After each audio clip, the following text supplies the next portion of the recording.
మిత్రులారా గమనించండి, ఇవాళ ఏప్రిల్ 1 తెలంగాణ రాష్ట్ర ముఖ్యమంత్రి రేవంత్ రెడ్డి గారు తెలంగాణ ప్రజల్ని ఏప్రిల్ ఫూల్ చేసేసిండు.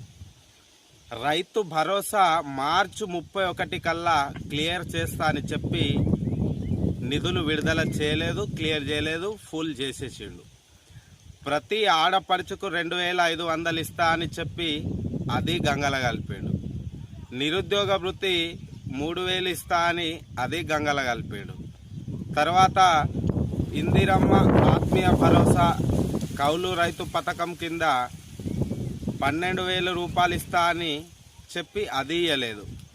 పేదింటి కళ, ఇంటి నిర్మాణం చేసుకోవాలా, ప్రతి ఒక్కరూ ఇల్లు కట్టుకోవాలని చెప్పి ఇచ్చేసి ఈ ఇందిరమ్మ ఇల్లు కూడా ఇవ్వలేదు. ఆ విధంగా కూడా ఫూల్ చేసేసిండు. కళ్యాణ లక్ష్మి కింద 1 తులం బంగారం ఇస్తా అని ఆడపడుచులను మోసం చేసేసిండు.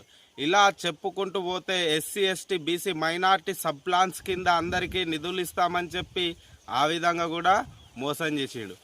ఇవాళ 1 తారీఖు నుంచి సన్న బియ్యం ఇస్తామని చెప్పి కూడా పేద ప్రజలను దొడ్డు బియ్యం ఇచ్చి ఫూల్ చేయడం కూడా జరుగుతుంది. అంటే కొన్ని ఏరియాల్లో మాత్రమే సన్న బియ్యం ఇచ్చి కొన్ని ఏరియాలలో దొడ్డు బియ్యాలు ఇచ్చుకుంటా మోసం చేయడం జరుగుతుంది.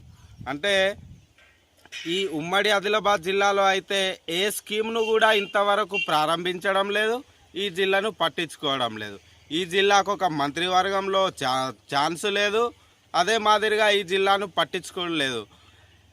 ఈ విధంగా చూసుకుంటే రేవంత్ రెడ్డి గారి పోకడలు ఒంటెరొద్దు పోకడలు పోతూ ఉమ్మడి ఆదిలాబాద్ జిల్లాను పట్టించుకోకుండానే ఇచ్చిన హామీలను ఎగగొట్టుకుంటా తెలంగాణ రాష్ట్ర ప్రజలను మోసం చేస్తున్నారు.